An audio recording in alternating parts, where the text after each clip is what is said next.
A lot of different ways to ask about race relations in this country, but our recent minority poll here at Gallup, with a large sample of African Americans in the poll, showed that there are still big differences in how whites and blacks look at the existence of racism in this country.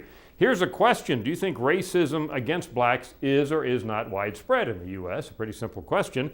Look at the difference here. 78% of blacks say yes, racism is widespread. Let me reemphasize that. 78% of black Americans say racism is widespread in the U.S.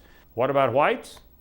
A slight majority, 51%, say racism is widespread. So that's a 27-point gap in the perception of racism against blacks in this country. We looked at this in a different way by asking our respondents, do you believe that racial discrimination against blacks is responsible for? And then we read 4 different situations in this country. You'll see them in front of you as I go through them here. First of all, the fact that blacks are disproportionately represented in prison. Look at the difference here.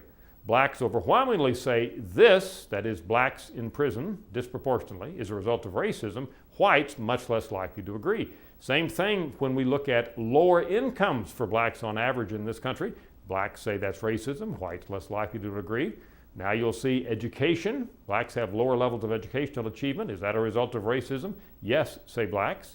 Finally, lower life expectancy for blacks in this country. A little lower percent, but still a majority of blacks say that's a result of racism. Again, whites less likely to agree. Blacks fairly strongly feel that racism is alive and well in this country and that it impacts their chances for achievement.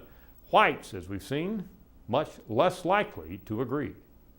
I'm Dr. Frank Newport, Editor-in-Chief of the Gallup Poll.